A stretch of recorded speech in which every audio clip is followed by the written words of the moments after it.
이정현 전 새누리당 대표 모셨는데요. 야, 지난번 일부에서 가상의 당명으로 모여서 정권 교체를 이룰 수 있다는 아주 획기적인 방안을 내놓으셔서 저도 아주 거기 깜짝 동감이라고 그럴까요? 전율이 느낄 정도로 흥분해서 방송을 했는데 아주 굿 아이디어 같아요. 근데 그렇습니까? 문제는 굿 아이디어고 이게 진짜 획기적인 건데 대다수 국민들도 동의할 거예요.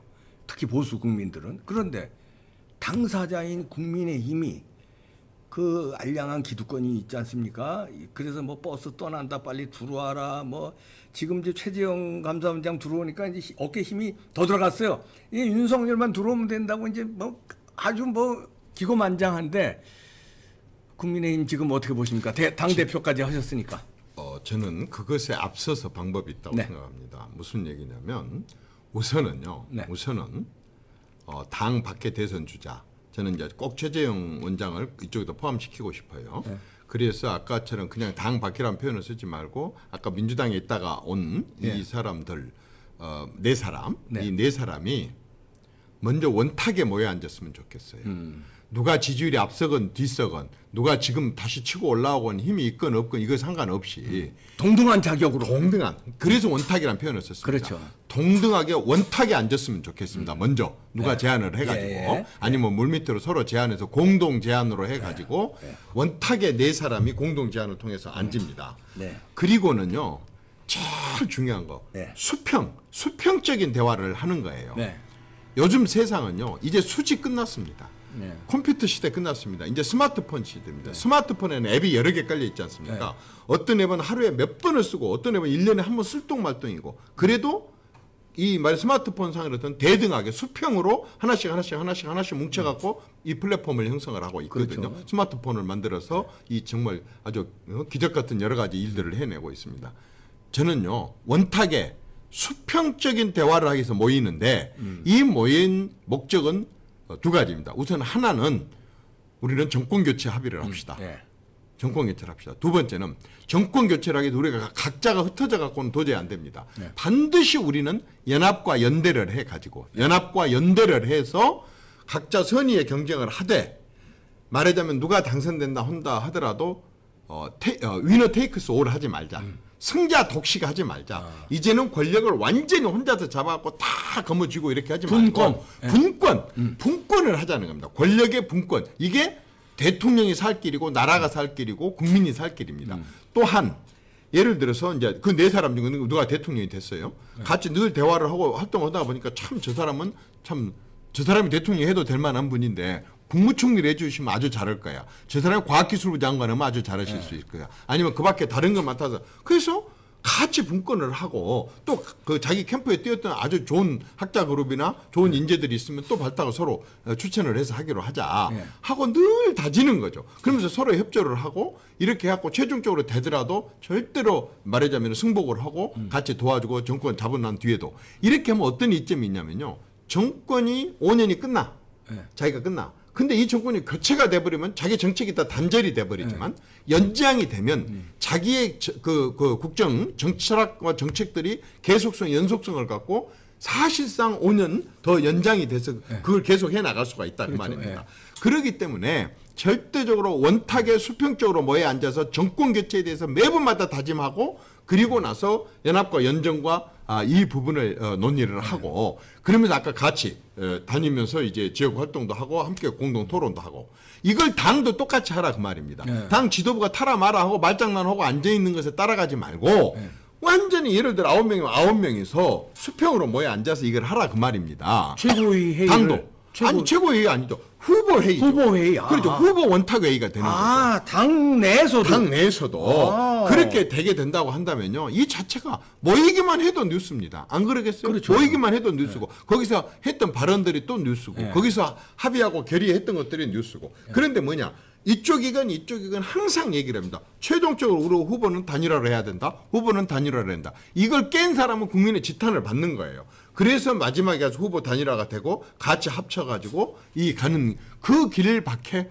없어요. 왜냐하면 지금 저 당은 제대로 대선을 치를 수 있는 준비라든가 이런 것들이 그동안에 워낙 지금 그 지난 4년 반 동안에 허물어져 가지고 지금 그런 뼈대가 없어요. 네. 지금 뭐 말로 즉흥적으로 이벤트로 해갖고 잠깐 반짝 인기는 끌 수 있으려는지 모르겠지만 이 절체절명 상황 속에서 대선의 승리로 이끌기 위해서는 절대 지금 저 당의 그 준비가 되어 있지가 않습니다.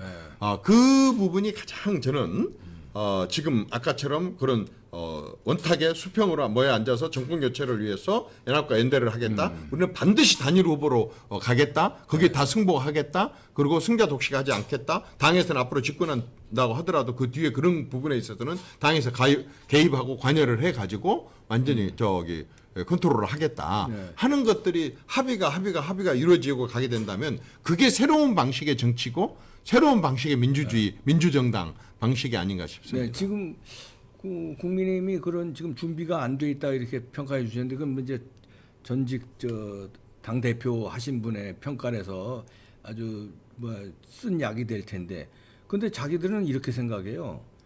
지지율이 지금 뭐 떴는데, 그리고 서울시장, 부산시장도 우리가 압승했는데, 그리고 뭐 디지털로 뭐 어쩌고저쩌고 해가지고 지금 뭐 인기를 지금 끄는데 무슨 꼰대 같은 소리 하냐, 이런 소리들을 하는 거에 대해서 어떻게 생각하세요? 진짜 착각입니다. 진짜 착각입니다. 정말 착각입니다. 국민의힘이 지난번에 서울시장 선거를 자기들 독자적으로 이겼다고 한다면 진짜 오산입니다. 진짜 그런 판단력과 그런 분석력을 갖고 온다 그런다면 빨리 기대를 접어야 됩니다. 국민도. 두 번, 세 번 차라리 처음부터 안 된다 해갖고 차라리 포기를 해버린 게 낫죠. 그런 정도의 만약에 판단력과 분석력을 갖고 서울시장도 우리가 이겼잖아. 지금 당 지지율도 올라가고 있잖아. 이렇게 생각하면 됩니다. 그 당시에 두 가지가 큰 사건이 있었습니다. 단 한 번도 여권 후보가 여당, 야권 후보가 여당의 이재명과 이낙연을 이겨본 적이 없는 그 무렵쯤에 두 가지 큰 사건이 일어났습니다. 하나는 윤석열이가 검찰총장을 그만두고 이제 본격적으로 대선에 나갈 것 같네? 라고 하면서 일단 검찰을 튀어나왔습니다. 그리고 나서 여론조사가 43%까지 올라갔어요. 엄청났었죠. 단 한 번도 그런 적이 없었어요. 야권 후보 누구도 이재명과 이낙연 두 사람을 이겨본 적이 없습니다. 1%, 2%, 3%, 4%. 많은 사람이 5% 정도 있었을 뿐이지 국민의힘 대선 주자로서는 아무도 없었었는데 43%라는 걸 딱 보이면서 정권교체 가능성도 있네? 이렇게 하면서부터 샤이 보수들, 말하자면 정권교체를 바라면서 그동안에 무수해서 고개 숙이고 있던 사람들. 왜?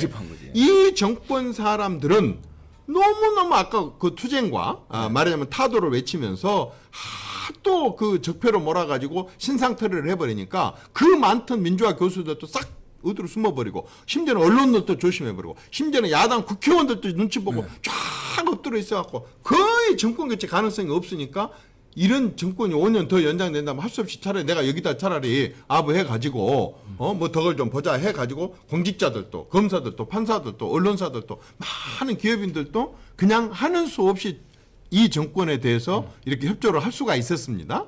그런데 43%라고 윤석열 딱 치고 나니까 와! 이 정권 교체 될 수 있겠네? 라고 하는 걸 보입니다.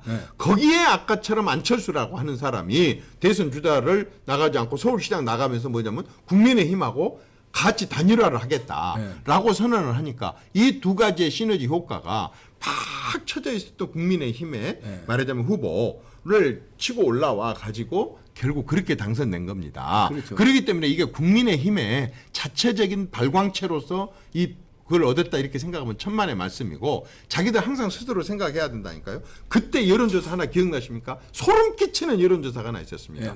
어떻게 해서 국민의 후보를, 오세훈 후보를 찍게 되는가 이유를 쭉쭉쭉 물었습니다. 국민의힘이 좋아서 7% 나왔습니다. 국민의힘이 좋아서는 7% 나왔다고요. 이게 지금 3년 4년 전의 얘기가 아닙니다. 불과 금년 4월 달에 있었던 얘기입니다. 7% 나왔다니까요. 이것에 대해서 국민의힘을 포함한 말하자면은 지금 국민의힘과 보수 정당인 여기에 고정 지지표가 20%라니까요. 그러면 중도에 있는 20대, 30대, 8, 90%를 포함한 중도에 있는 사람들의 마음을 잡기 위해서는요, 크게 변하고 달라져야 되는데, 국민의힘이 지금 나와 있는 여론조사, 자기들한테 불리해 나올 때는 여론조사 안 믿는다 그러고, 자기들한테 유리하게 나온다면 여론조사가 좋은데 뭔 잔소리 하고 있냐고, 탈라면 타고 말라면 말어 배짱 부리고, 지금 그거예요. 이런 식으로 하는 조직을, 이런 정당을, 이런 정치 조직체를 국민들이 어떻게 신뢰하겠습니까? 요즘 국민들은요, 진짜 이 다 들여다보고 분석을 하고 있기 때문에요. 국민의힘의 사람들이 만약에 그런 식으로 그런 식으로 교만을 부리고 있다면 너가 아직 정신 못 차렸어요. 근데 이 국민들도요 그런 그 세뇌라고 그럴까 선전선동에 조금씩 넘어가는 분위기도 감지해요. 왜냐하면 일단 당대표라는 사람이 기존의 그 지라선 같은 사람이 되는 게 아니라 뭐 36살짜리 뭐 빵선 영선에 뭐 이준석이 되고 그다음에 20대 지지율이 처음으로 국민의힘을 뭐 몰아준다고 그러고 그다음에 뭐 디지털인지 뭔지 뭐 이렇게 하면서 뭐 이준석이가 돌아다니면서 쇼를 하니까 그게 효과를 봤다고 그러고 중진들 지금 3선, 4선, 5선 저 기라상 같은 정치인들도요. 거기에 힐가닥 넘어가서 그런가 보다 하고 절절절절 매고 있어요. 이런 현상은 어떻게 보십니까? 저는 그 부분은 우리 이 선생님하고 조금 다른데요. 아, 그러니까? 예. 아까 제가 중도 50%를 하겠습니다. 중도 50% 중에 20대, 30대가 8, 90%. 20대, 30대는 민주당도 아니고 국민의힘도 아닙니다. 그때 말하자면 마음에 들면 말하자면 옳다, 그르다, 정이다, 부정이다가 아닙니다. 20대, 30대는 좋다, 싫다, 아니요, 슬퍼요, 화나요. 이겁니다. 그래서 이 말하자면 성향의 사람들이 지금 어떤 역할을 하고 있느냐. 사실 20대가 한 16% 돼요. 30대가 한 14% 돼요. 네. 그런데 이 20대, 30대들이 완전 우리가 생각하는 사람들이 아닙니다. 이 사람들은 우리처럼 미국 눈치도 보고 북한 눈치도 보고 뭐 가진 사람 눈치도 보고 배운 사람 눈치도 보고 뭐 경상도 눈치도 보고 전라도 눈치도 보고 이렇게 하는 어른들이 아닙니다. 얘들은 굉장히 당당하고 아주 자기 주관과 적성과 개성과 이런 것들이 아주 뚜렷하고 자기 중심으로 탁 살아가는 도대체 이해할 수 없는 쉽게 얘기하면 꼴리는 대로 그냥. 그런데 이 얘들이 지금 어떤 역할을 하고 있느냐. 코로나19로 인해 가지고 전부 이제 하는 수 없이 집으로 빨리빨리 가족들이 들어가게 돼 있습니다. 그러니까 하는 수 없이 가족들은 모여 앉았어요. 텔레비전을 보든 뭐 어쨌든 밥을 먹든 모여 앉을 수밖에 없어요. 그렇죠. 그러다 보니까 아주 가끔씩은 텔레비전 뉴스나 뭘 보면서 정치 얘기를 하는데 전에는 부모들이 50대 60대 초반의 부모들이 맨날 자식들 가르쳤으면 철딱선이 없는 것들 아무것도 모르는 애들 이렇게 했었습니다. 그런데 우연하게 얘기를 들어봤는데요. 일리가 있네? 너무 일리 있는 얘기를 하는 거예요. 왜냐하면 어른들이 못 가졌던 당당함을 갖고 얘기를 하니까 무슨 현명하고 똑똑해서가 아니라 굉장히 당당함을 갖고 얘기하니까 부모들이 아니 내 자식이 언제 저렇게 똑똑했어? 어떻게 저런 소신을 갖고 있어? 마치 꼭 북한에서요. 넘어온 사람마다 마이크만 들이대면 똑소리하게 말 잘하는 것처럼 요즘에 20, 30대는요. 정치에 관심이 있건 없건 다 똑소리 나요. 그러다 보니까 어떻게 되느냐. 가족들이 모여서 얘기를 하다 보니까 투표 성향이 가족 투표로 가게 되는데 전에는 부모 말을 자식들이 들었는데 이제는 반대로. 은근하게 부모들이 자식들의 성향을 따라가게 돼 있어요. 그렇기 때문에 이 20, 30대의 투표 성향이라는 게 굉장히 중요하고 선호도가 중요해요. 우리가 이겨야 되니까. 믿고 좋고 마음에 들고 안 들고가 아니라 선거에 이겨야 되니까. 그렇다고 한다면 이 20, 30대의 영향이 굉장히 중요한데 이 사람들이 40대, 50대, 60대 초반까지 영향을 미친다 그 말입니다. 근데 이 사람들은 50%나 된다 그 말입니다.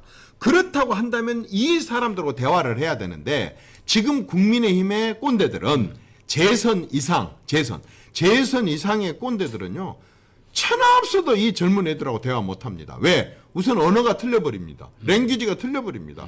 아마 이쪽에서 소련말 하게 된다면 이쪽에서 영어로 암만 떠듬떠듬 얘기해봤자 대화가 되질 않습니다. 두 번째 입이 없습니다. 이 사람들로 대화를 할 수 있는 국민의힘의 국회의원들 중에는 대화를 할 수 있는 입을 가진 사람이 없습니다. 그런데 이준석이라고 하는 젊은 당대표가 나와가지고 이준석이가 국정 전체나 정치 전반에 대해서 잘하는 게 아니라 처음으로 국민의힘에서 20, 30대들하고 대화할 수 있는 언어를 아는 사람, 입을 가진 사람이 나오다 보니까 이렇게 통했고 그러다 보니까 20대를 지금 움직였다. 그렇기 때문에 우리가 이준석이한테 다 기대를 하지 말고 어쨌든 이준석이라는 당대표를 민주당도 못 갖고 있는 당대표를 우리가 내세웠으니 이 입을 통해서 이 언어를 통해서 20, 30대들에게 말하자면 통할 수 있는 얘기를 하고 창구가 되고 또 나머지는 왜 대표한테 혼자 맡겨놓습니까? 대표한테 왜 독재자로 그렇게 맡겨놓습니까? 나머지는 또 또 나머지 어른들이 할 수 있는 것은 이런 식으로 해가지고 해 나가야지 누가 하나한테 다 이 절체절명의 상황 속에서 누구한테 다 해 맡겨갖고 그 사람 못 해버리면 우리 같이 망해버리고 그 사람 잘하게 된다고 한다면 네 혼자 잘해서 했냐 하고 이래버리면 안 된다 그 말이죠. 저는 진짜 정권 교체에 대한 제대로 된 확신을 갖추고 있다고 한다 그런다면 어쨌든 이렇게 잡아올 사람 저렇게 잡아올 사람 저렇게 잡아올 사람들은 풀 가동을 해서 올코트 프레싱을 하자 그 말이에요. 올코트 프레싱. 네네. 그러니까 아까 이제 수평적 그 리더십 얘기하는데 이준석이 당대표가 모든 걸 결정하고 책임을 지는 게 아니라 그 20대 마음 얻는 건 이준석이 잘하니까 그거 하고 또 중진들은 중진대로 기존의 그 정치 철학으로 보수 우파로 굳건히 하는 것도 하고 또 이렇게 자기의 장점들을 다 이렇게 그래서 그러니까 아까처럼 안철수가 잡아올 사람, 김동연이가 잡아올 그렇지. 사람, 최재형이가 잡아올 사람, 윤석열이가 잡아올 사람들을 각기 따로따로 다 묶고 아까처럼 20, 30대 잡아올 사람 또 그밖에 다른 사람 잡아올 사람 다 묶고 해가지고 중도에 50% 중에 31%를 땡겨와야만이 우리가 겨우 집권을 할 수 있다 그 말입니다. 그러면 방법이 이렇게 다양하고 있다고 한다면 나하고 안 맞더라도 이런 방법을 총동원을 해서 집권을 해야 될 게 아니겠습니까? 저는 그 생각인데 여기서 이준석 대표가 저는 참 뭐 전직 당대표가 이런 말하면 진짜 나쁩니다. 개입하고 간섭하면 안 됩니다. 그냥 먼 사람 봐버리고 귀 막아버리고 눈 감아버리고 해야 되는데 그럼에도 불구하고 아까처럼 그런 긍정적인 것은 긍정적으로 얘기를 하면서도 부탁을 하고 싶은 게 하나 있다고 한다면 본인이 새로운 정치를 얘기를 하고 젊은 정치를 얘기를 하고 새로운 정치 세계를 얘기를 하면서 몇 달 당대표 해가지고 말하자면 과거의 당대표들이나 과거의 구태 정치 행태로 돌아가면 안 됩니다. 당대표가 대단한 벼슬이 아닙니다. 2년 뒤면 그만둬야 되고 저처럼 어떤 상황이 있게 되면 4개월 만에 쫓겨날 수도 있는 게 당대표 자리입니다. 그렇겠죠. 그러니까 마치 자기한테 뭐가 다 주어진 것처럼 이 당이 내 사적인 것처럼 내 결정하고 내 의견대로 마음대로 밀어붙여도 되는 것처럼 착각하면 안 된다 그 말입니다. 항상 상의해야 되고 항상 어른들의 얘기를 들어야 되고 그럼에도 불구하고 꼭 자기가 관철을 시켜야 될 거 있다 그러면 설득하고 또 얘기하고 설득하고 그래도 안 된다 그러면 제가 책임지겠습니다 하고 또 자기가 나서서 하고 그 외에는 가급적이면 아까 어른들이나 그 밖에 다른 자기하고 생각이 다른 사람들의 문호를 열어서 계속 얘기를 들으려고 하는 것이 새로운 정치고 그게 말하자면 새로운 정치 세력에 대한 기대지 하는 방법은 옛날 아주 거머쥐고 다 하던 그런 말하자면 제왕적 당대표 노릇을 하려고 하면서 당대표가 이것도 못합니까? 옛날도 다 했는데 뭐 저는 저라고 못합니까? 지금 내가 나이 어리다고 나 싶어봅니까? 이렇게 하면 안 된다 그 말입니다. 저는 오만하지 말고 수평적으로 아주 수평적으로 특히 선배들이나 또 연세 들으신 분들이나 이런 얘기들을 아주 귀담아 듣고 또 듣고 또 듣고 이렇게 해야 된다고 생각합니다. 그 대신 이 나이 한번 좀 실수했다 그래갖고 우리가 막 위축되게 이렇게 만들어버리지는 말고 그렇죠. 기왕 당 대표가 됐는데 어떻게 하냐? 이제 그 사람은 그 사람들의 역할을 역량을 발휘할 수 있도록 이렇게 해서 정권 교체 오로지 정권 교체만을 위해서 우리가 근데 하자는 이제 겁니다. 정권 교체하려면은 이제 우리가 잘하는 것도 중요하지만 국민의 사랑을 받는 것도 중요하지만 저짝에서 이제 저는 강하게 의심을 하는데. 지난 4.15 총선 손을 탔다고 저는 의심하거든요. 뭐 의원님께서는 의심하는지 안 하는지 제가 모르겠습니다만 저짝에서 만약에 부정을 저지르기로 마음을 먹었고 그렇게 한다면 아무리 무슨 단일화하고 아무리 뭐 이쪽에서 잘해도 저쪽에서 사기를 치면 당할 수밖에 없는 거 아닙니까? 그 여론 조작도 그렇고 우리나라 여론을 어떻게 100% 신뢰하시는지 아니면 어떻게 보십니까? 지금 띄었다 아주 이거 엿장수 마음대로 뭐 하는 거로 생각하는 종합적으로 말씀을 드려볼게요. 종합적으로 말씀을 드려볼게요. 우선 저는 무조건 정권 교체된다고 봅니다. 사실상 이렇든 저렇든 이후에 어쨌든 지난번에 서울시장하고 부산시장 선거 결과가 내년 대선의 정권 교체에 대한 저는 여론조사하고 똑같다고 봅니다. 30 얼마 대 60 얼마. 이 정권에 대해서 국민들의 여론조사는 아까처럼 이렇게 저렇게 뭐 조작될 수도 있고 뭐 어떻게 될 수도 있고 가능성이 많이 있지만 투표는 아까 63대 뭐 50 뭐 6 이렇게 30 얼마 나왔다라고 한다 그런다면 저는 그것은 그야말로 국민들이 제대로 이제 의사표시를 한 거니까 국민들이 의사표시하는 방법은 두 가지예요. 평상시에는 여론조사 선거 때는 선거로 투표로 이렇게 의사표시 2개를 할 수가 있는데 투표로 한 게 가장 정확하죠. 그래서 저는 지난번에 그 결과가 이 정권에 대해서 말은 안 하고 있지만 정권 교체를 바라는 그런 결과가 50 얼마 대 30 얼마. 이게 정권 교체에 대한 나는 국민들의 여론이라고 저는 우선 하나를 생각합니다. 그런데 두 번째로 오늘 문재인 정권 지지가 45% 나왔더라고요. 잘한다가 45%가 나왔더라고요. 나는 이걸 보면서 참 좋습니다. 좋습니다. 어떻게 조작을 했든 어쨌든 간에 45%다. 지금 국민 중에 10명이 뭐에 앉으면 지금 4명이 잘한다 이거지. 그렇게 얘기한 사람이 지금 여러분들 주변에 있다? 예. 이런 것 자체가요. 엄청나게 국민들로 하여금 불신을 쌓게 해서 말을 안 하면서 더 정권 교체에 확신을 갖게 합니다. 그런데 이 여론조사도 저는 말하자면 비웃습니다. 왜 비웃느냐? 이거 아무 소용없는 겁니다. 문재인 대통령 지지율이 45%인데 민주당 대선 후보 6명 중에 단 한 사람도 우리 문재인 최고, 문재인을 파는 사람 한 놈도 없습니다. 그렇게 높은 한 분도 지지율이라면 없습니다. 한 분도 빼겠습니다. 한 분도 없습니다. 왜? 그 자기들도 거짓말인지 압니다. 그것도 가짜인지 압니다. 그게 또 국민 여론이 실제로는 저가 아니라는 걸 알기 때문에요. 45%면요. 죽느냐 사느냐로 팔아야 됩니다. 말하자면은 어디 마을에 맨날 뭐 한다 한다면 그 묘소에 가갖고 묘비 쓰다듬듯이 그냥 청와대 앞에 가고 여기에 계신 분 때문에 하고 침이 마르게 해야 되는데 단 한 사람도 문재인을 판 사람이 없습니다. 가급적이면 문재인을 피하려고 그러고 가급적이면 홍보물에서 문재인을 지우려고 하고 있습니다. 그렇다고 한다면 자기 대선 주자들도 이 여론조사를 못 믿는다는 얘기입니다. 이렇게 생각을 하면 됩니다. 세 번째는 지난번 대통령 선거 때 투표의 조작 이 부분에 대해서 잠깐만요. 4.15 총선 때 저는 정말 참 안 믿었었어요. 민경욱이 그 개표 결과를 보고 물론 당락에 좌우를 영향을 미치진 않았죠. 어떻게 이렇게 나올 수가 있지? 깜짝 놀랐습니다. 어떻게 이런 실수가 예를 들어서 한 장, 2장도 나오기가 어렵습니다. 그런데 어떻게 몇 표가 깜짝 놀랐어요. 그런데 그게 문제가 아닙니다. 진짜 우리 야당 지금 정신 바짝 차려야 됩니다. 지난 총선 기간 동안에요.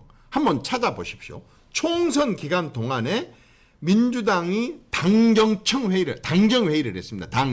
당정회의를 했고 당정회의 결과 발표를 누가 하냐면 종로에 이미 공천을 받았던 공동선거대책위원장이 했던 이낙연이 거의 전 방송에 생중계되는 가운데 이 결과를 발표를 합니다.